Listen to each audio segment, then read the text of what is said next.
And you can still see my face? Yep. And you can still see the clouds, right? Yep. Here we go again. The dynamic range of the Canon EOS R5 sucks.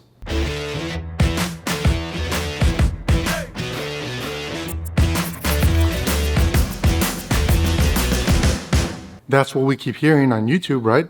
Every single person who has reviewed the Canon EOS R5 has at some point said there are challenges with the dynamic range. You know, I'm not one of those people. Not one of those people that if I saw it on YouTube, I think it's real. And no, that doesn't mean that I think everybody's wrong. I mean, if the dynamic range is as bad as people are making it seem to be that it is, how did I manage this shot?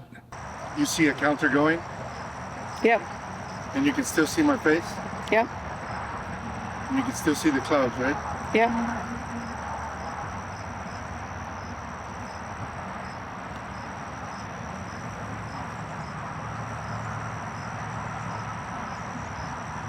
I'm not white.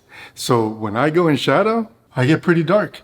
Welcome to another episode of Quick Takes, where we are exploring the Canon EOS R5. And why quick takes? Because this gives us the ability to share with you things that I like about the camera, things that I'm struggling with the camera, or just an overall first impression rather than waiting weeks and weeks and weeks so that I could actually test and use the system and have a real opinion about it. And I'm shooting all of this vlog style on my iPhone. So if you want to stay in the know and you want to follow my journey, be sure to subscribe and enable notifications. You see a counter going? Yep. And you can still see my face? Yep. And you can still see the clouds, right? Yep. Did you happen to notice how I was able to maintain and keep my skin tone and the texture in my skin in check, as well as the cloud that was being hit directly by the sunlight? Not bad if you ask me. Listen, you guys already know that I don't run and gun, right? So that type of scenario wouldn't happen to me. But the difference between the sun hitting the white cloud and still being able to keep my skin, I feel like some people might be expecting unrealistic results from the Canon EOS R5.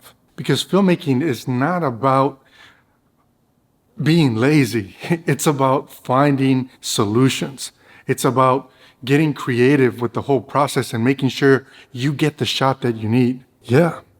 And that means you might have to unscrew that ND filter or screw on a different ND filter or a different filter altogether or change your exposure, you know, increase the f-stop, or maybe if you have to, adjust the shutter speed.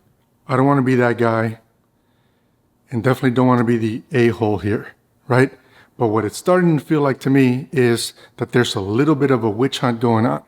Either that or we just have a lot of really, really lazy filmmakers or people that call themselves filmmakers.